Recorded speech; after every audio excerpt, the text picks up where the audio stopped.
Hari ini saudaraku, saya amazed loh. Kenapa saya amazed? Karena kita akan membuka ibadah yang ketiga. Jadi setelah ini kita masih ada satu kali ibadah lagi. Boleh kita kasih tepuk tangan? But then, saya bisa melihat ya saudaraku, terus again and again, God is faithful. Tuhan itu Allah yang setia, ditambah-tambahkanlah jumlahnya. Semakin banyak yang semakin mengenal Yesus. Doa saya boleh Bapak Ibu, jangan hanya datang ke tempat ini, tapi biarlah hidupmu diubahkan. Ngalami Yesus secara pribadi, ngalami power itu, ngalami life itu, ngalami healing dalam hidupmu. Kita mulai ya, sekali lagi tepuk tangan paling meriah buat Yesus Tuhan kita. Thank you. Hari ini saudaraku kita masuk pada bagian yang terakhir dari seri firman Tuhan, The Spirit of Wisdom. Kalau boleh saya katakan, this is the part where you will need it every single day of your life. Ini bagian yang terakhir ini justru saudara akan butuhkan ini di setiap kehidupan saudara, every single day. Kenapa saudaraku? Because life is a battlefield. Hidup itu peperangan Pak. Saudara sadar nggak sadar tiap hari peperangan itu terjadi. Sesederhana kalau mata kita dibukakan sama seperti bujang dari Elisa waktu itu. Matanya dibukakan maka saudara akan melihat Pak. Life is battlefield. Dan kalau hidup itu adalah satu peperangan. Life is a battlefield. Izinkan saya juga mengatakan hal ini Bapak Ibu. The enemy will attack you every single day. Suka atau nggak suka? Dia akan cari celah. Dia akan cari titik kelemahan saudara and right there he will strike you. Dalam kehidupan saya pribadi ya saudara, kadang kalau tidak ada kelemahan yang bisa ditemukan, dia akan cari kelemahan orang terdekatmu. Dia tahu kok buttonnya saudara itu apa. Pemicu saudara itu apa. Kadangkala bahkan kalau itu pun dia tidak temukan ya saudara. Maaf saudaraku, bahkan asisten rumah tangga saudara juga bisa kena. Orang di sekelilingmu, orang yang mungkin bahkan jauh dari saudara, itu pun bisa kena. Dengar ini baik-baik, doa saya hari ini. Jadi orang Kristen, pertahankan kehidupan doamu. Kenapa? Karena kehidupan doamu bukan dibutuhkan pada saat masalah terjadi. Kalau saudara baru doa saat masalah terjadi, ya lebih baik daripada nggak doa sih Bapak Ibu. Tapi it's too late. Doamu yang menjagai keluargamu setiap hari. Doamu yang tanpa kau sadari di dalam setiap peperangan, dia akan strike. Apakah saudara kira semua baik-baik saja kebetulan? Come on. Kalau tembok berapi penjaga itu diangkat habis, saudara. Jangan pernah berpikir, gak apa-apa pastor. 1 hari bolong gak apa-apa pastor. 2 hari bolong gak apa-apa pastor. 3 hari bolong gak apa-apa. Emangnya musuh gak perhatikan? Kok gak ada lagi penjagaannya?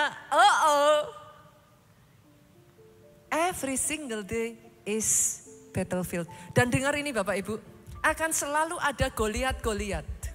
Itu sebabnya kenapa firman hari ini saudara butuhkan wisdom to defeat your Goliath. Hikmat untuk mengalahkan Goliatmu, karena akan selalu ada Goliat-Goliat di dalam kehidupan saudara yang seolah-olah tidak terkalahkan. Bukankah itu Goliat? Seolah-olah tidak terkalahkan, berdiri untuk menghancurkan engkau. Masih ingatkah apa yang saya katakan Bapak Ibu? Life is a game of faith. Hidup kita ini pertandingan iman. Sepakat? Dalam pertandingan iman yang paling saudara butuhkan adalah iman. Clear dong? Saudara pertandingan lempar-lemparan balon isi air. Yang saudara butuhkan ya balon isi air. Dalam pertandingan iman yang saudara butuhkan adalah iman. Padahal setiap hari akan selalu ada Goliat yang berusaha berdiri mengolok-olok imanmu. Berapa banyak saya menjumpai sekian banyak orang ya saudaraku. Hari-hari ini karena keputusan mengambil hutang piutang yang salah.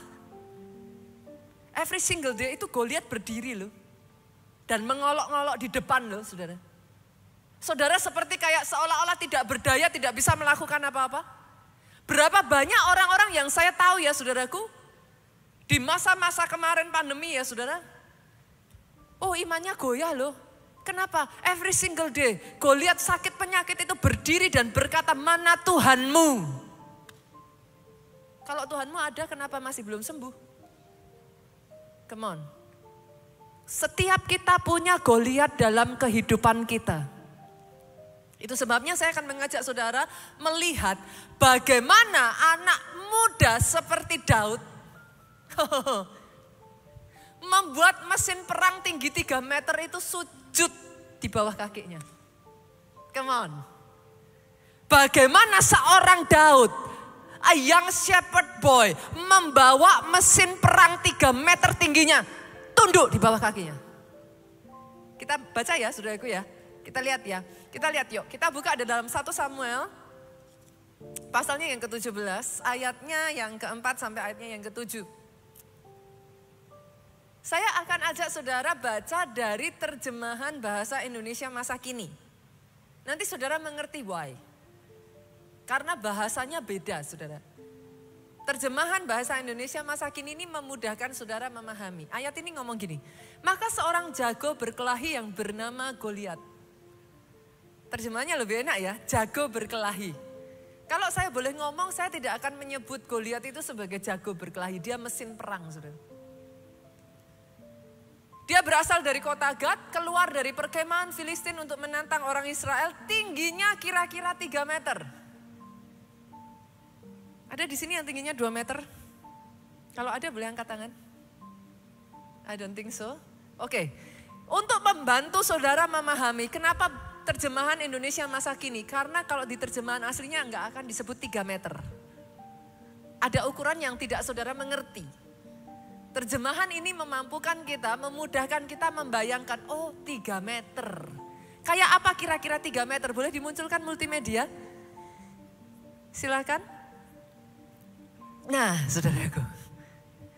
Ini gambarannya, ini pun bahkan not even 3 meter saudara, 2, sekian-sekian. Kalau saudara melihat seberapa banyak, karena saya sering ke Afrika ya saudaraku, orang Afrika tuh gede-gede. Ini yang baju warna merah ini jangan saudara pikir kecil loh saudara. Rata-rata pria di sini tingginya akan seperti yang baju warna hitam. Pria ya, bukan wanita ya. Kita sedikit lebih pendek lah saudaraku dari pria. Ada sebagian dari saudara lebih tinggi, tapi rata-rata pria di sini tuh tingginya akan seperti yang baju hitam. Baju merah ini sudah lebih tinggi. Baju hitam itu hanya sekitar seleher, saudaraku. Betul ya? Oke ya. 3 meter itu baju biru, saudara. Dengan kata lain, saudara kalau ngelihat Goliat, itu ngelihatnya tuh bukan gini, saudara. Ngelihatnya gini. Kita lanjutkan ya. Kita lanjutkan untuk jadi gambaran. Yuk, ayatnya dibuka lagi.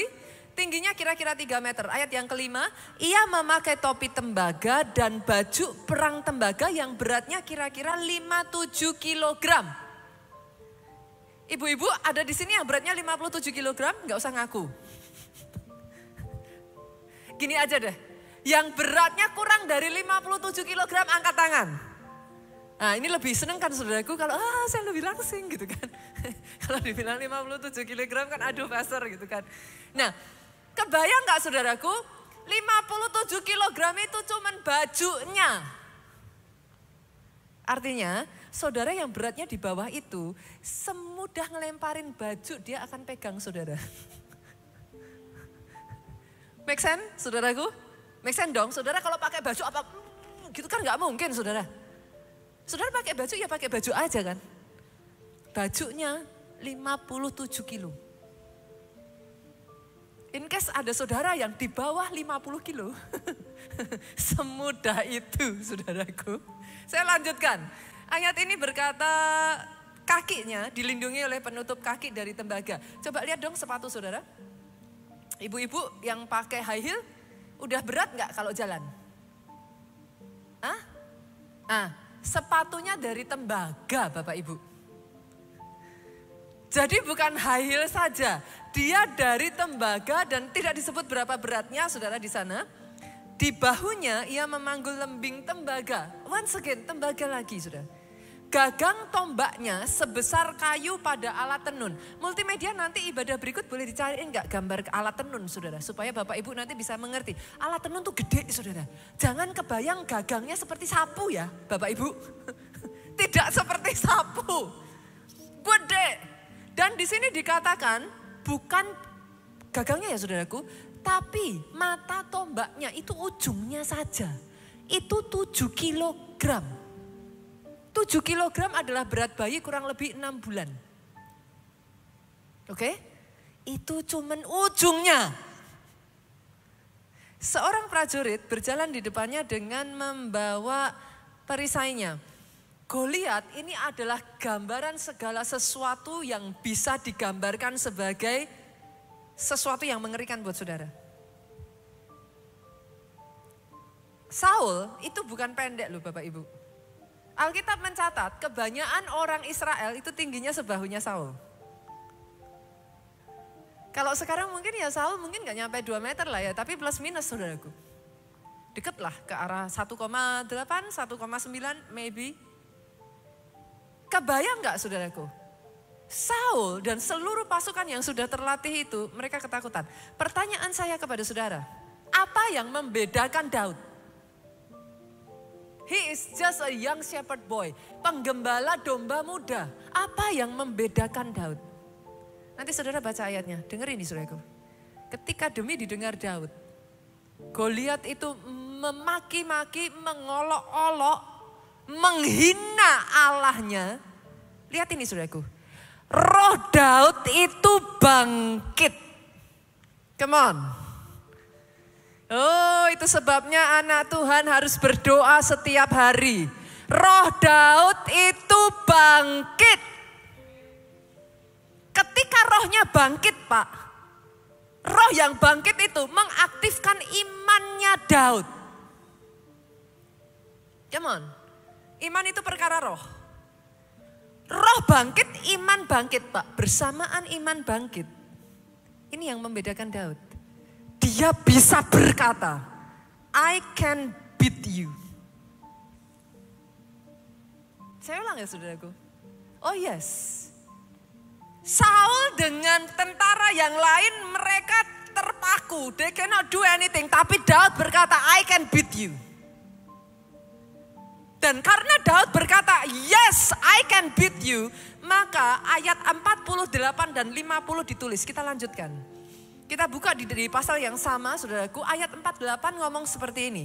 Ketika orang Filistin itu bergerak maju untuk menemui Daud. Baca dong Bapak Ibu. Daud jalan pelan-pelan. Daud hati-hati. Saudara pernah lihat orang tinju enggak? Nah ya, biasanya kalau tinju berat badan ataupun penampilan perawaan jauh lebih tinggi, saya tanya, petinju itu akan menghampiri dengan gimana? Saudara mengerti maksud saya? Tapi Alkitab mencatat dengan jelas, Daud loh saudaraku, segeralah dia berlari ke barisan musuh untuk menemui orang Filistin itu. Orang yang rohnya menyala-nyala, come on. Orang yang rohnya menyala-nyala, orang yang kehidupan doanya dijaga dengan baik. Itu sebabnya Alkitab berkata jangan dibiarkan padam. Api yang dibait Allah itu jangan dibiarkan padam. Bukankah tubuhmu bait Roh Kudus?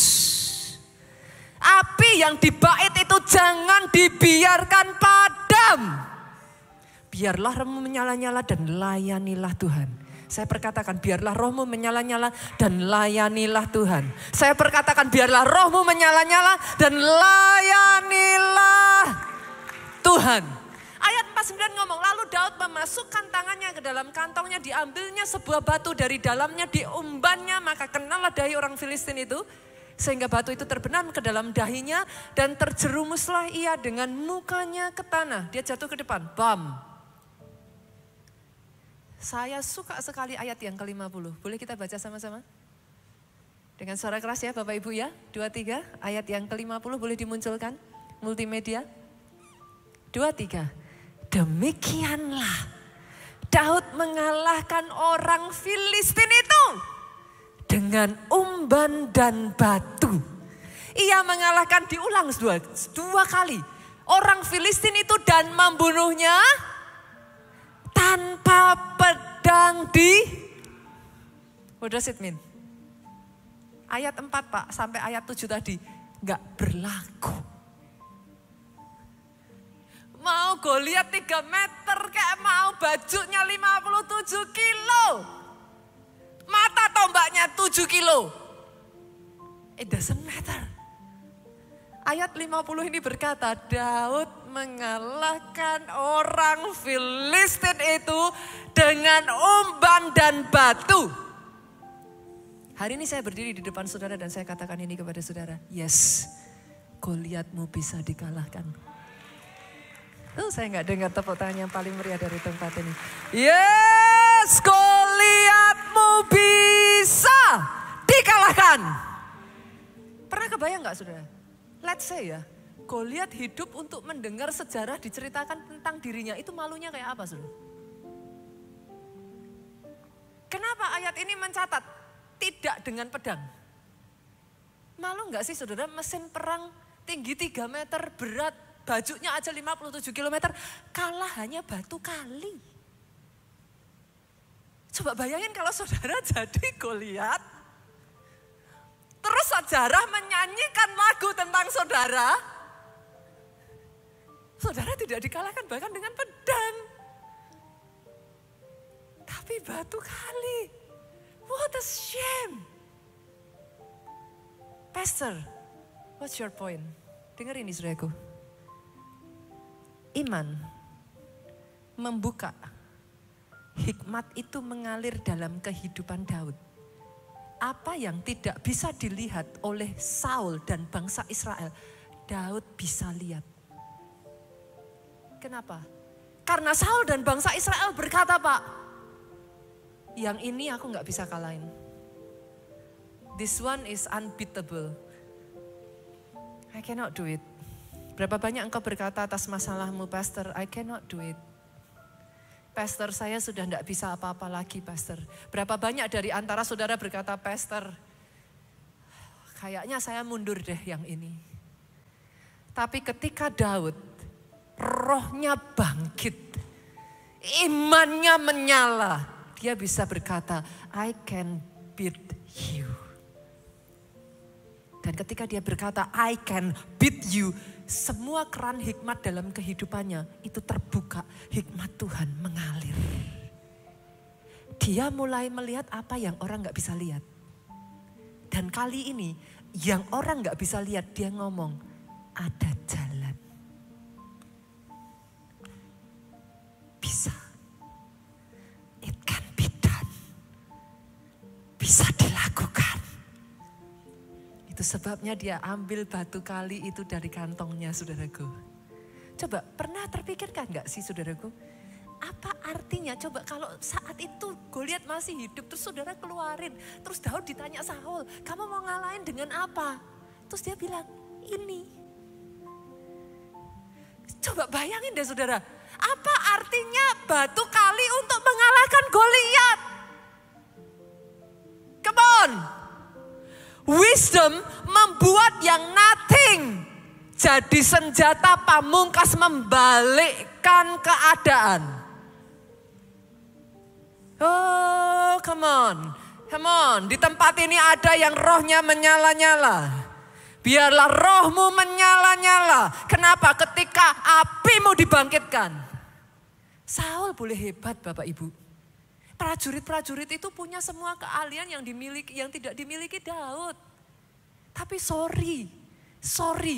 Orang sehebat apapun kalau rohnya padam, nothing. Nothing. Hikmat dalam hidupnya kandas. Keran-keran hikmat dalam hidupnya tertutup. You cannot see. Hari ini saya berdoa ya saudaraku, sejak dari hari ini. Wisdom to defeat Goliath. Kalau setiap hari dalam hidupmu adalah battlefield. Sadar nggak sadar saudara, coba perhatikan aja. Pastor, kalau memang tiap hari battlefield, kenapa saya nggak kerasa? Ada momen-momen kok dijagai saudaraku, tapi di titik engkau lengah, kerasa nggak tiba-tiba kayak di strike. Di saat saudara paling nggak siap. Kenapa? Tiba-tiba saudara kayak nggak punya kekuatan aja untuk ngalahin. Kenapa? Powernya kurang. Api di atas mezbah itu harus dijaga. Jangan sampai padam.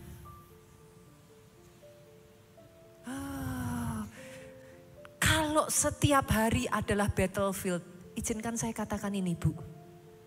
Ada hikmat untuk setiap peperangan yang engkau alami. The wisdom to defeat Goliath, doa saya itu mengalir. Mengalir atas pribadi, lepas pribadi, jadi atas hidup saudara. Pertanyaannya sekarang saudaraku, Pastor, gimana cara saya bisa mengembangkan hikmat seperti Daud ini? Karena ternyata ya saudaraku, bukan besar kecilnya. Bapak Ibu sorry, bukan muda atau tua, umur bukan umur. Terus saya gimana Pastor? Cara saya bisa mengembangkan supaya saya punya wisdom to defeat my Goliath. Yang pertama, saya akan bagikan 4 Bapak Ibu, catat ya. Yang pertama, pegang kata-kata ini. Tidak ada rotan, akar pun jadi. Pastor, maksudnya gimana? Yes I can. Mental, yes I can. Daud nggak nunggu ada pedang dulu Pak. Daud nggak tunggu ada tombak dulu. Berapa banyak Tuhan mau pakai hidup saudara ya. Saudara ngomong gini, Pastor tapi saya nggak siap. Ibaratnya kalau jadi Daud, saudara maju terus saudara ngomong, Saul saya dilatih dulu ya. Saya dilatih perang dulu. Saya nggak tahu, Daud bahkan tidak tahu cara menggunakan pedang saudaraku. Kenapa batu kali, kenapa umban, itulah yang dia pakai sehari-hari. He is good at it. Dia nggak tahu, dia nggak punya pedang. Unlike his brother, dia nggak punya tombak. Yang terus kenapa itu sudah ada di kantongnya? Bolehkah saya katakan ini? Tuhan mau pakai apa yang ada di tanganmu. You don't have to be good at everything. Saudara tidak perlu berkata, Pastor, kenapa saya nggak jadi seperti si A? Saya bukan si B, saya bukan si C. Yes, karena misi setiap saudara beda-beda. What you need is in your hand. Tuhan setiap panggil seseorang nggak cari yang dia nggak punya loh saudara. Musa datang dipanggil Tuhan, Musa ngomongnya apa? Tuhan, aku nggak pinter ngomong, aku gagap. Tuhan, aku begini, aku begitu. Tuhan tuh pertanyaannya simpel kok, kamu punya apa? Coba, Musa jawabnya apa? Aku nggak punya apa-apa. Berapa banyak orang-orang di tempat ini ketika Tuhan tanya dalam hidupmu, aku nggak punya apa-apa, aku bukan siapa-siapa, aku kan cuma orang kecil. Ayo, Tuhan nggak butuh itu. Tuhan cuma tanya, apa yang ada di tanganmu? Musa jawab, aku nggak punya apa-apa Tuhan. Tapi Tuhan ngomong, ada tongkat tuh. Masa tongkat? Oh sorry to say, tongkat yang bukan apa-apa ini ya saudaraku, dipakai Tuhan membelah laut merah. In case ada di tempat ini saudara yang berkata kepada saya, Pastor, Siapa saya? Pastor, saya nggak punya modal yang cukup. Pastor, persaingan bisnis sudah semakin susah. Saya nggak punya koneksi. Come on. Apa yang ada di tanganmu? Kata Tuhan hari ini kepada pribadi, lepas pribadi di tempat ini. Masih ingat janda? Elia tanya apa sama dia? Apa yang ada di tanganmu? Dia bilang apa? Gak ada. Saya gak punya apa-apa kecuali sedikit tepung dan sedikit. Ada di sini yang sukanya ngomong gitu sama Tuhan? Sedikit. Aku tuh sedikit. Aku dibandingin yang itu sedikit. Tuhan gak butuh saudara ngomong itu. Hari ini dia bertanya kepada saudara, what is in your hand? Apa di tanganmu? Karena bahkan minyak yang tinggal sedikit itu never run dry. Tidak pernah habis. Minyak yang sedikit, Pak, bukan apa-apa itu. Dipakai Tuhan membalik keadaan janda miskin ini. Dia bukan hanya keluar dari hutang piutang suaminya. Dia keluar berkelimpahan. Oh, come on. Yang apinya menyala-nyala di tempat ini. Come on, yang imannya dibangkitkan boleh teriakan aminmu yang paling keras. Aminmu yang lebih dahsyat lagi buat Yesus Tuhan kita. Tepuk tangannya boleh yang paling meriah. Yuk, tidak ada rotan akar pun jadi. Come on. Buang mulai hari ini ya saudaraku, jangan batasi diri saudara sendiri dengan semua keterbatasan saudara. Saya sering mengatakan ini, let God be God.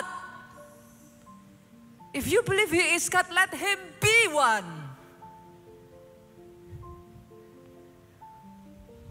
Belajar, tidak ada rotan, akar pun jadi. Mulai hari ini boleh yuk Bapak Ibu yuk. Saya tuh belajar dalam hal ini kepada Pak Obajaya saudaraku. Bahkan di momen dimana dia itu seorang pengusaha yang gak punya apa-apa. Dia cuma punya uang 10 juta. Dibelikan mesin saat itu ya saudaraku, 10 juta itu besar, tahun berapa. Tapi mesinnya tuh gak ada apa-apa. Compare dengan kompetitornya yang mesinnya 300 juta.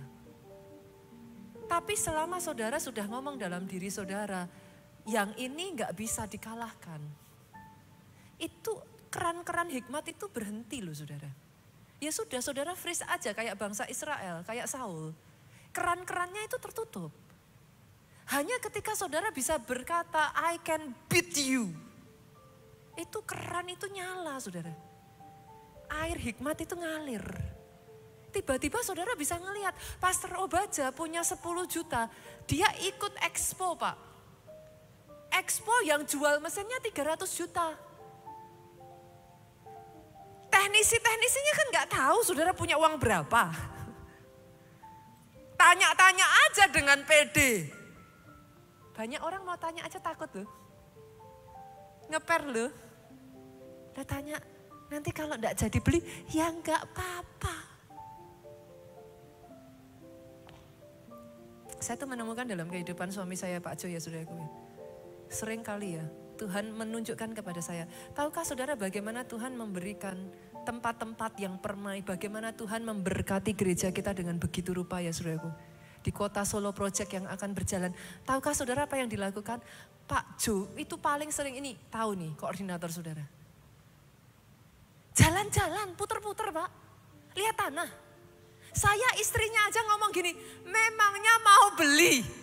Lah memangnya kenapa kalau enggak? Saya tuh dijawab kayak gitu terus saudaraku. Setiap kali saya bilang, sungkan kalau gak beli. Segala yang diinjak kakiku. Jawabannya gitu saudaraku. Tuhan berikan, kata dia. Satu kali dia pergi ke satu expo saudaraku, pulang-pulang bawa brosur rumah. Saya bilang, emangnya mau beli? Loh, dimulai dari brosurnya dulu. Loh, banyak di antara saudara nggak berani tuh ngambil brosurnya. Nggak berani tuh lihat rumahnya. Nggak berani tuh nginjak tanahnya. Halo? Come on. Saya mendengar satu kesaksian ya saudaraku. Dari salah satu orang SG di bawah kita. Saudara tahu, dimulainya dari apa? Dia doa sama Tuhan, ya ampun, bukan SG kita, sorry. Salah satu hamba Tuhan saudara.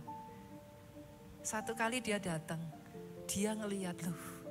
Waduh, Tuhan, seandainya saya bisa punya mobil yang dipunyai. Saudara tahu, dimulai dari apa? Dia beli dulu miniaturnya Alphard, ditaruh di depannya. Dashboard mobilnya. Dari miniatur Alphard dia pegang. Tuhan, satu hari nanti si miniatur bekerja. Iman timbul dari pendengaran akan firman Kristus. Apa yang kau lihat itu terjadi atas hidupmu, itu jadi dirimu. Dia terus lihatnya kalau nyetir miniatur Alphard. Lihatnya kalau nyetir miniatur Alphard. Pak Jo nginjak-nginjaknya dalam nama Yesus tanah. Sampai satu ketika miniatur Alphard itu berubah jadi Alphard sungguhan, saudaraku. Oh come on, saya nggak dengar kata amin dari tempat ini. Saya nggak dengar kata amin yang paling keras dari tempat ini. Come on, satu demi satu, apa yang diinjak suami saya terjadi Tuhan berikan. Tidak ada rotan, akar pun jadi. Pak Obaja mesin 10 juta, dia tanya, teknisi ngomong, dikira potential buyer saudara. Dijelaskan dengan detail. Ini mesinnya begini loh, cara kerjanya begini. Pak Obaja tanyanya detail sekali. Coba saya lihat dalam mesinmu kayak apa, cara ngerakitnya gimana. Seperti apa, dibuka dalamnya, dilihat ini caranya begini, ini caranya begitu. Didengarkan, dikumpulkan semua brosurnya. Dikira mau beli. Dari semua brosur-brosur, dari semua yang diceritakan, dari semua yang Pak Obaja bisa dengar. Pulang mesin 10 juta dengan tangannya sendiri diubah saudaraku. Bisa produksi dan menghasilkan sama dengan atau setidaknya setara dengan yang 300 juta.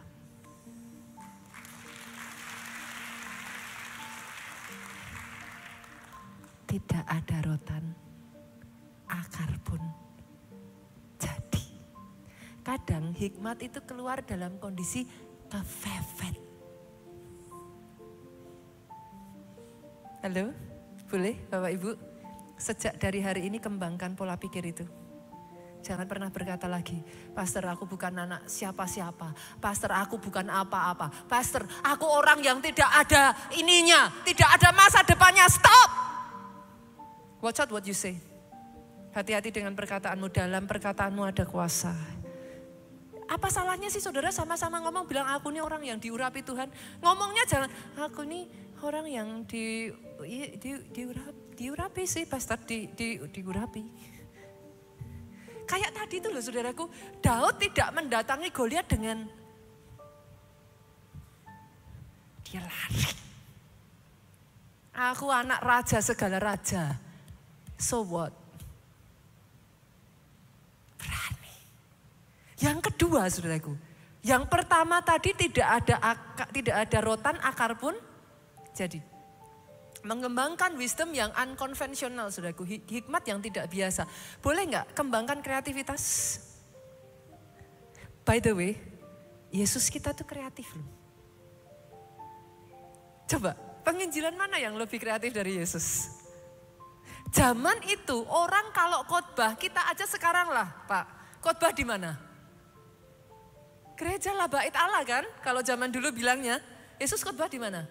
Ada nggak zaman sekarang khotbah di atas kapal Pak? Loh Tuhan kita tuh kreatif loh. Dia khotbah, dia naik ke atas kapal, berlabuh, berlayar ke sana, ngadain mujizat. Itu gimana semua orang yang datang di situ nggak percaya? Come on, He is a creative God. Dia khotbah di atas bukit. Pada saat dia disuruh bayar pajak, dia ambil ikan, keluarin uang, bayarlah apa yang seharusnya kamu bayar. Our God is a creative God. Tuhan kita Tuhan yang kreatif. Dan kabar baiknya saya perkatakan buat saudara. Engkau diciptakan serupa dan segambar dengan Tuhan yang kreatif itu. Artinya dalam dirimu mengalir DNA kreatif. Jangan pernah berkata lagi, pastor, saya gak punya apa-apa kok, mau gimana? Come on, dengan sedikit sentuhan loh saudara. Apa yang saudara sebut sebagai leker. Dirubah dikit aja jadi The Crips, harganya udah berapa?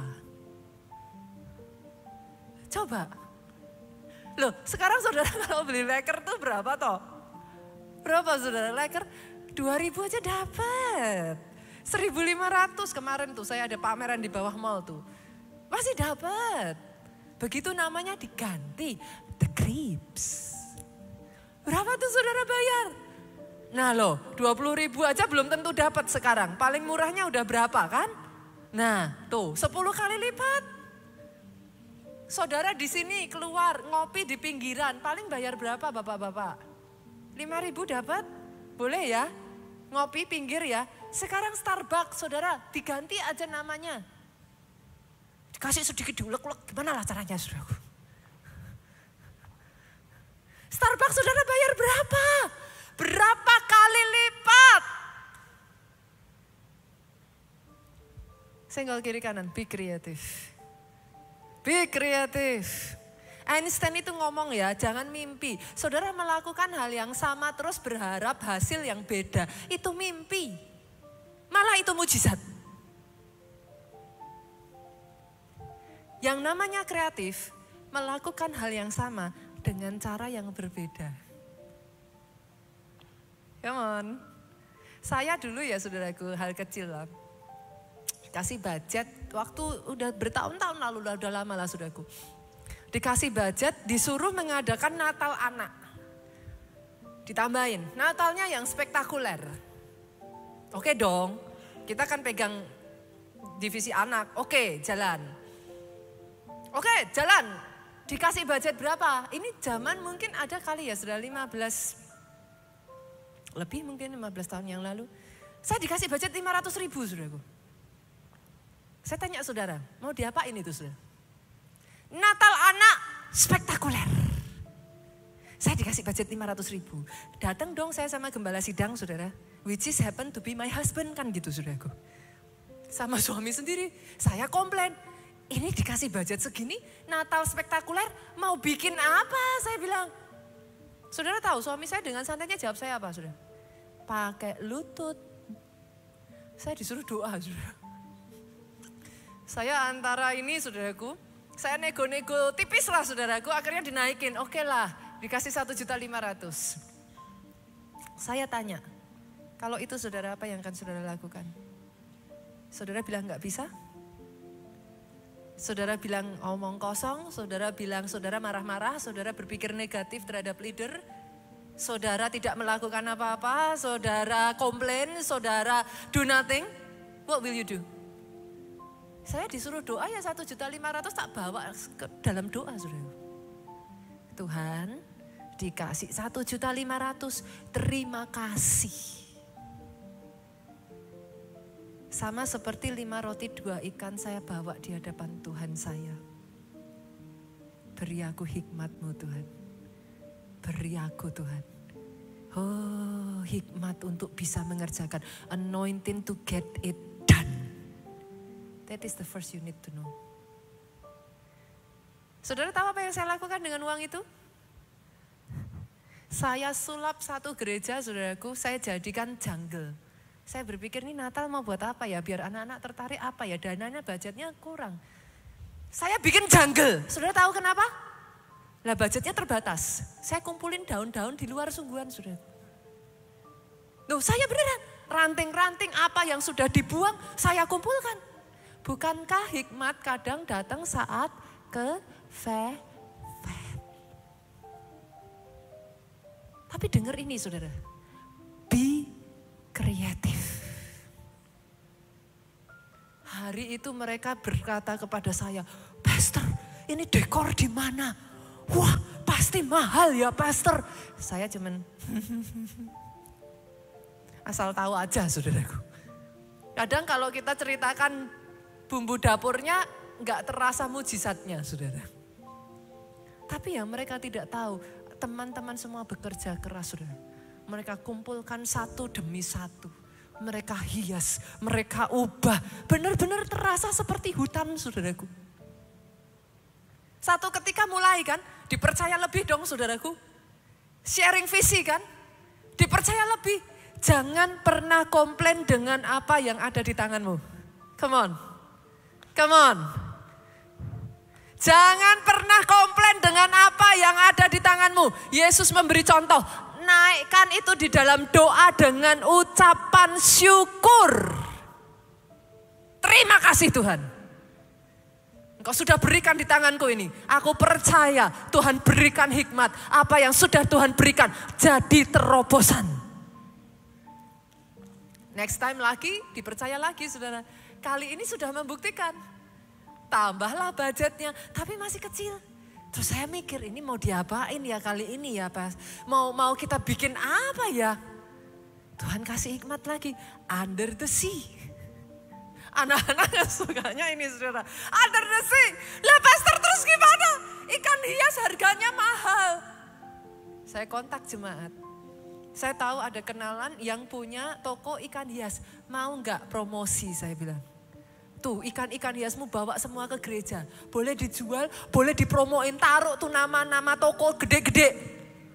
Dia bawa semua ikan hias saudaraku. Anak-anak masuk, lihat segala macam. Saya kerjasama dengan pecinta binatang. Mereka bawa kura-kura, mereka bawa segala macamnya. Saya katakan boleh, mau ceritakan dan edukasi anak-anak. Saya bilang, saya akhirnya gandeng sana, gandeng sini. And everything is for free. Diubahlah gereja kita menjadi under the sea. Saudara boleh nggak dengar yang lain lah. Hikmat datang saat kepepet. Tapi itu semuanya bisa kau lakukan kalau rohmu menyala-nyala. Tuhanmu, Tuhan yang kreatif. Pernah lihat ikan yang bibirnya kayak pakai lipstik? Gak perlu beli mahal saudara, bibirnya sudah. Pernah lihat ikan yang tidak usah pakai baju? Ekornya sudah seperti baju. Itu apa yang cupang yang saudara suka lihat? Betapa cantiknya kan? Itu kan seperti kayak tarian flamenco saudaraku. Ekornya sudah melambai-lambai. Tuhanmu sejak kapan kita anak-anaknya tidak kreatif? Come on, come on. DNA itu mengalir dalam hidupmu. Jadi kreatif. ATM, amati, tiru, modifikasi. Jangan pikirnya ATM, apa Pastor? Duit gitu. Bukan saudaraku. Uang kalau dikejar itu punya sayap saudara. Dia terbang. Kejarlah hikmat, Alkitab berkata, nilainya lebih dari emas dan perak. ATM, amati, amati, semua dari amati. Minggu lalu saya katakan apa? Sediakan dana untuk belajar. Jangan hanya punya dana untuk makan Bapak Ibu. No, harus sediakan dana untuk belajar. Kalau saudara sudah sampai di satu level tertentu di mana saudara bisa pergi ke luar negeri, why not? Pastor bicara luar negeri, makan aja puyang. Ya sudah luar negerinya bawa YouTube. Ada kok semua di YouTube. Tapi pertanyaan saya, sama-sama nonton YouTube, yang ditonton apa? Ayo. Nah, ketawa toh saudaraku. Sama-sama nonton YouTube, yang ditonton cuman hahaha. Boleh nggak? Sama-sama pergi ke luar negeri, saya tanya, ngapain kalau ke luar negeri? Ibu-ibu shopping. Kalau ke luar negeri ngapain? Healing. Boleh nggak sih sama-sama saudara ke luar negeri, sama-sama saudara buka YouTube. Belajar. Karena yang ketiga saudara, poin yang berikutnya ya saya mau bagikan. Sama-sama melakukan sesuatu kerjakan dengan excellent. Kerjakan excellent. Jangan separuh-separuh. Bukan cuman kreatif, tapi excellent, saudara. Bicara soal kreatif ya Bapak Ibu. Ada satu orang dari Uganda. Dari keluarga yang mampu, sama papanya dilempar ke Amerika, ke Atlanta untuk belajar. Sama-sama saudaraku dia belajar, satu kali dia pergi ke hotel. Mungkin buat saudara ini sesuatu yang biasa sekali. Saudara pernah ngalami enggak? Kita kalau di hotel sabun cuci itu loh Pak. Pernah ngalami enggak baru dipakai sehari besoknya udah diganti baru? Nah pernah ya. Buat kita itu biasa kan? Buat dia telepon papanya, Pak, di sini ada keajaiban. Di Uganda saudara untuk orang makan aja susah. Boro-boro mikir sabun mandi. Jangankan mikir mandi Pak, makan aja gak punya uang kok. Satu kali dia melihat keanehan itu dan dia berkata dalam hatinya, aku akan membuat bangsaku bisa mandi gratis. Dia ngomong sama papanya, di sini sabun dibuang-buang Pak, baru dipakai cuci sehari buang.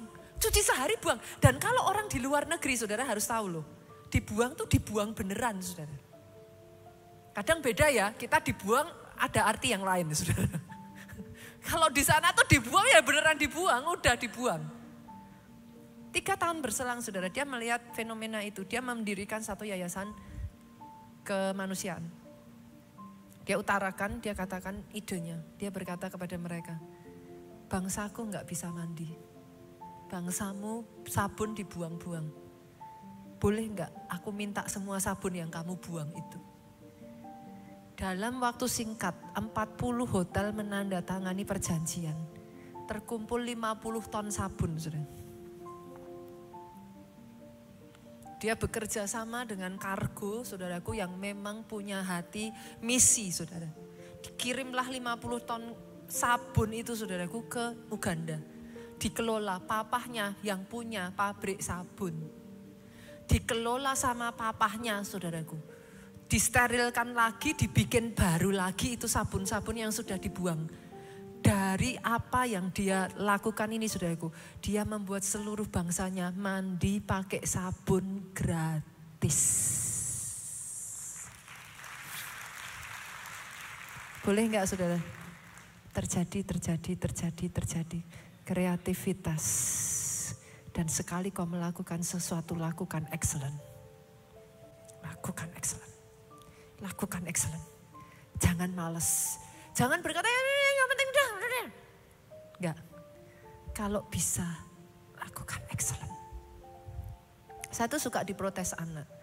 Anak saya suka ngomong sama saya, Mami itu kalau ngasih orang kado, kok aneh-aneh. Mbok ya sudah kado dikasih. Kok sukanya dibungkus, di ini, di itu, diapain. Kalau nggak ada waktu ya nggak ini saudaraku. Tapi itu apa ya, kalau kasih kado saya tuh suka yang emang orang aja lihat wajahnya aja tuh udah kayak keterima gitu saudara. Jadi anak saya suka protesin saya, Mami tuh aneh, kenapa toh nanti juga itu dibuang. Saya bilang betul, kadonya dibuang. Tapi kan hatinya udah seneng duluan. Dan senengnya lihat tuh kado gak akan dibuang. Come on. Saya khotbah hari Minggu Bapak Ibu semua di sini para pelayan Tuhan ya, jemaat Tuhan ya. Saya gak asal loh saudara. Anak saya nomor 2 itu fashion konsultan saya saudara. Sehari 2 hari sebelum saya khotbah, saya persiapkan loh saudaraku. Saya tidak ketemu saudara tanpa persiapan. Dan saya punya prinsip ya saudara. Wajah cantik itu yang ngasih Tuhan. What can you do? Ya bisa dioperasi plastikan saudaraku. And which is okay. Tapi bolehkah saya katakan ini? Ada yang tidak bisa dibeli. Dan saudara tidak diberikan karakter hati, roh, itu saudara harus kerja keras menempanya. Boleh nggak sih datang ke tempat ini jangan asalan cari Tuhan. Ketemu Tuhan yang excellent dong. Excellent bukan hanya penampilan. Duh, saya persiapan loh saudara, serius. Anak saya tuh yang nomor 2 sampai kalau sudah knock-knock, saya ketuk pintunya dia udah, what katanya. Dia udah tahu. Nanti saya akan masuk, ting ting ting ting, Gaby. Saya bilang, which one? This one or this one? This one or this one? This one or this one? Nanti belum ininya, belum apanya, belum ininya, belum yang ini. Dia sampai, katanya. Mami ngapain sih? Sama-sama lakukan sesuatu, saudaraku. Saya ingin memberikan contoh ini bukan dalam artian saudara harus sampai gimana, enggak ya saudara. Dengar ini, you are who you are. Spotlight itu bukan merubah hidup saudara. Spotlight itu hanya menampilkan dan menonjolkan siapa the truly who you are. Lakukan itu di tempat, anak saya pernah tanya saya, why do you do that? Saya selalu katakan, saya tidak melakukan itu untuk siapapun. Saya melakukan because of who I am. Saudara kerja bagus, jangan hanya karena dilihat bos. Tampil bagus bukan karena bos lihat. Bukan asal bos senang. No, that is who you are. Pada saat Tuhan taruh spotlight itu hanya akan menonjolkan who you are. It doesn't change you. That is just you, but this time He give you platform. Doa saya dari tempat ini ada pribadi-pribadi yang excellent. Hidupmu excellent. Sama-sama seorang dokter kau kerjakan tugasmu dengan excellent. Sama-sama seorang profesional muda kau kerjakan apa yang dipercayakan dengan excellent. Sama-sama seorang bisnismen kerjakan bisnismu dengan excellent. Bukan hanya cari keuntungan, no. Tapi jawab kebutuhan konsumenmu, saudaraku. Apa yang mereka butuhkan, saudara jadi jawaban buat mereka. Apa yang mereka minta 1, kau berikan 2. Come on, be excellent. Yang terakhir saudara, ini justru yang paling penting. Saya boleh minta pemain musik maju ke depan? Ini yang paling penting saudaraku. Di atas segalanya dan semuanya, bolehkah saya katakan ini? Punyai hubungan yang dekat sehingga cepat engkau bisa dengar instruksinya Tuhan. Kalau ada satu kesaksian saya pakai tempat ini saja boleh Bapak Ibu. Tempat ini jatuh dari langit saudara. Pastor, yang benar aja. Apanya yang jatuh dari langit? Yes. Kami nggak pernah berpikir untuk masuk ke daerah ini saudaraku. Kalau ada daerah lain mungkin certainly not this place. Tapi tahukah saudara, ada banyak yang tidak pernah kami pikirkan. Tuhan berikan kepada orang yang dikasihinya. And that is real Pak. Boleh saya tambahin lagi yang bikin jengkel? Pada waktu tidur.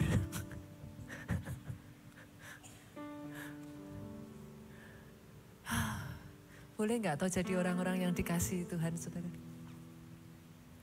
Instead of saudara terus meminta, mencari apa Tuhan, berkati aku lebih Tuhan. Boleh nggak diganti? What can I do Lord to make you happy? Aku bisa apa? Capek nggak sih doa datang minta terus sama Tuhan?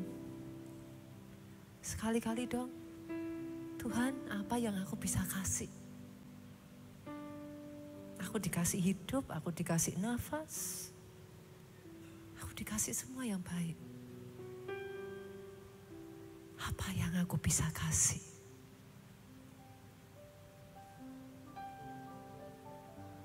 Kepada orang yang dikasihinya. Come on. Saudara berkata, Pastor, tapi aku punya masalah. Pastor, keadaanku seperti sekarang ini. Bukankah dia berkata, miracle worker.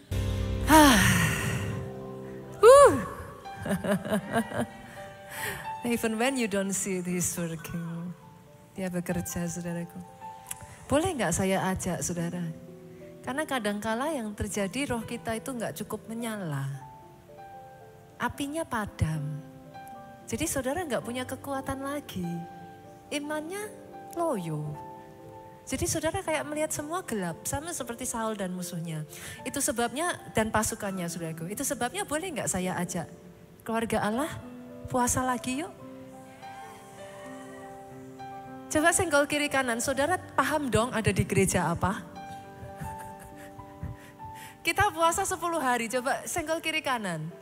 Buat keluarga Allah 10 hari kecil. Kecil tuh udah biasa kan?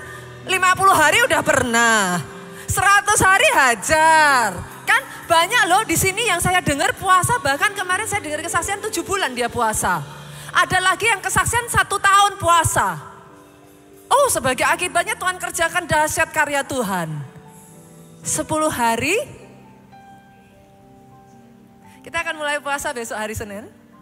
Tanggal 28 September sampai kita akan selesaikan tanggal 6. Setelah itu tanggal 9 September gereja kita akan mengadakan anniversary ulang tahun gereja kita di Jakarta, saudaraku. Akan dilayani oleh hamba Tuhan bernama Pastor Stardriven. Ini hamba Tuhan berasal dari Amerika, saudara. Saya mengalami, saudara, pertemuan pertama saya. Beliau ada di Afrika, beliau melayani di Nigeria, saudaraku, di gereja di tempat yang kami datang. Saat itu, saudaraku, mama dari suster saya, itu sudah hampir nggak ada. Sedangkan suster saya telepon saya, Mom, dia panggil saya Mom. Mom, saya harus gimana? Saya menghargai tanggung jawabnya dia. Dokter sudah berkata mama saya tidak ada harapan. Tapi kan waktu itu saya ada di Nigeria, saudaraku. Dia mau tinggal anak saya, dia nggak bisa. Saya harus gimana? Dia telepon saya harus gimana? Hari itu saya minta Pastor Stardriven berdoa dari tempat yang jauh. Saya perkatakan kepada suster saya, mamamu hidup. Mamamu hidup. Mamamu hidup. Saya minta Pastor Stardriven berdoa bersama-sama, saudaraku. Pada saat itu kami sehati, kami sepakat. Hebatnya saudara, suster saya berkata, Mom, aku percaya yang Mom katakan. Aku akan tunggu sampai Mom pulang ke Indonesia dan aku tahu mamaku hidup. Sampai dari waktu saya pulang, saudaraku, mamanya disembuhkan total, dia merawat mamanya. Mamanya tidak meninggal, hidup. Ada begitu banyak mujizat Tuhan kerjakan di dalam kehidupan orang ini. Saya berdoa ya saudaraku, gereja kita agak hati-hati saudara, jujur membawa hamba Tuhan. Saya berdoa ya saudaraku, apa yang Tuhan karunia, yang Tuhan kerjakan dalam hidupnya itu biarlah itu diimpartasikan atas gereja di Indonesia. Tanggal 9 September saudaraku. Let's make this place full house, amin. Undang sebanyak mungkin orang. Saudara tahu nggak? Ibadah yang pertama saat ini itu sudah sampai belakang full ininya. Ibadah yang pertama dimulai jauh lebih sedikit dari saudara. Sekarang saudara baru berapa lama di tempat ini? Ibadah kedua Pak Budi? 3 bulan. Hampir belum ada 4 bulan, baru 3 bulan. And there you go. Tuhan akan tambahkan dan terus Tuhan tambahkan. Semakin banyak yang hidupnya diubahkan. Nama Tuhan dipermuliakan. Oke, mulai besok Minggu, besok Senin kita mulai puasa saudaraku. Buat saudara yang mau ikut UC di Solo, come on, ayo tanggal 12 sampai 14, belum terlambat. 300 orang dari Jakarta berangkat sama-sama. Saudara yang bisa, ayo ikut sama-sama karena pasti seru sekali. Setiap UC ada peremaan yang baru. Oh Tuhan kerjakan sesuatu yang baru saudaraku. Boleh angkat kedua tangan saudara, diberkatilah saudara oleh Tuhan. Amin. Diberkati keluargamu oleh Tuhan. Amin. Come on, apa yang dipegang tanganmu dibuatnya berhasil. Amin. Tubuhmu sehat. Amin. Jiwamu baik. Kuat rohmu. Amin. Panjang umurmu. Untuk memberitakan semua perbuatan dahsyat yang daripada Tuhan. Pulang dari tempat ini bawa sukacita, damai sejahtera Allah Bapa. Cinta kasih Yesus Kristus, persekutuan dengan Roh Kudusnya sekarang sampai selama-lamanya. Kau yang diurapi, kau yang diberkati. Katakan dengan suaramu yang paling keras.